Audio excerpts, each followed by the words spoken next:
ঢাকুরিয়া লেকে সংলগ্ন বুদ্ধিস্ট টেম্পলে আপনারা নিয়ে এসেছি বিভিন্ন গাছগাছালির সঙ্গে আপনাদেরকে দর্শন করাচ্ছি বুদ্ধিস্ট টেম্পলে এবং এর পুঙ্খানুপুঙ্খ বিবরণ অ্যাড্রেস থেকে শুরু করে এখানে বিভিন্ন ভগবানের মূর্তির দর্শনের জন্য আপনাদেরকে আহ্বান জানাচ্ছি। পুরোটা দেখুন, সঙ্গে থাকুন, ভালো লাগলে একটা লাইক করে দেবেন। নমস্কার, তপন কিচেন থেকে একটি নতুন ব্লগ নিয়ে আপনাদের সামনে উপস্থিত হয়েছি।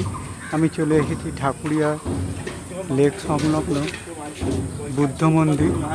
এখানে লেখা আছে নামো মোহ রেনগে কো, ভারত জাপান বুদ্ধিস্ট সংঘ, নিপোজিয়ান নিওজি of India, 62/1 lake road, Kolkata 29।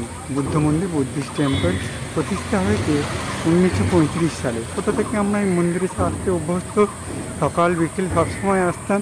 চারিদিকে গাছগাছালি দিয়ে ভর্তি এবং সুন্দর এক শান্তির বার্তা বয়ে নিয়ে আসে আমরা জানি। চলুন আস্তে আস্তে ভেতরে প্রবেশ করি। দেখুন কত সুন্দরভাবে এখানে একটা স্তম্ভ রয়েছে, ভীষণ সুন্দর একটি বাগান যেখানে বিভিন্ন রকম ফুল ফুটে আছে। আগে আপনাদের বাগানটা পরিদর্শন করাই। ধীরে ধীরে এই দেখুন দুটো গোল্ডেন লায়ন বসে আছে এবং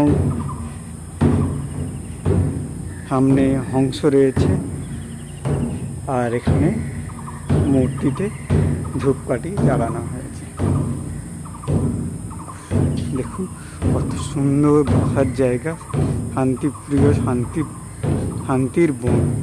চারিদিকে ফুল গাছপালা, কত সুন্দর সুন্দর ফুল ফুটে আছে, আপনারা দেখতেই পাচ্ছেন নানা রকম।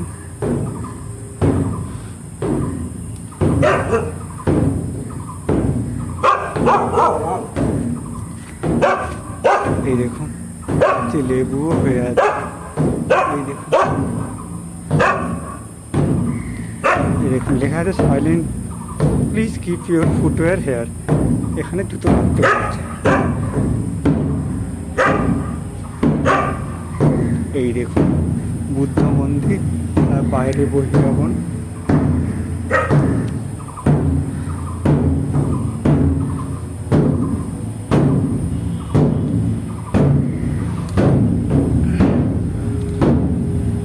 একটু প্রণাম খেয়ে নিই।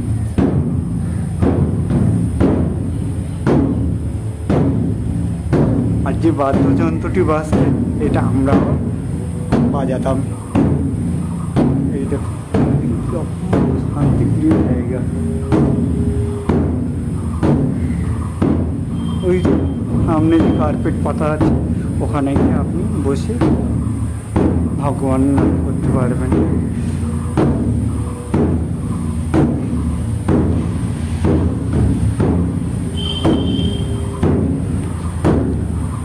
ভেতরটা দেখাই, ভীষণ সুন্দর।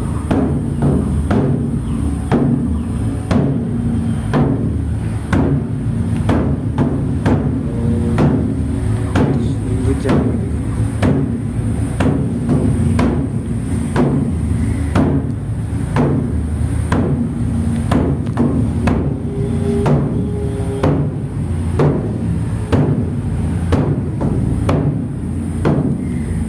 আস্তে আস্তে চলে যাই।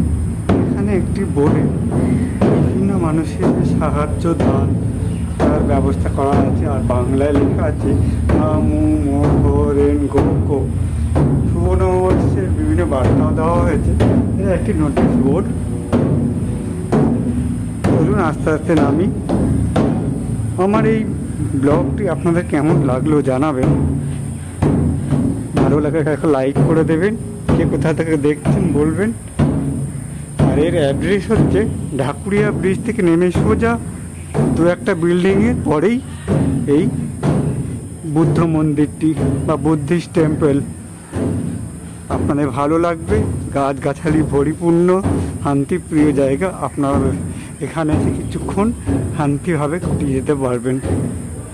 চারিদিকে গাছগাছালি যেহেতু এত বেশি, আর আমি যেহেতু গাছগাছালি বেশি ভালোবাসি, তাই আমি আপনাদেরকে গাছগাছালি বেশি দেখাচ্ছি, মন্দিরটাও নিয়ে আপনাদেরকে দেখাই ফ্রন্ট সাইড থেকে। এই দেখুন কত সুন্দর মন্দির, দেখুন। এটা আমার ছোটোবেলার ইমোশন।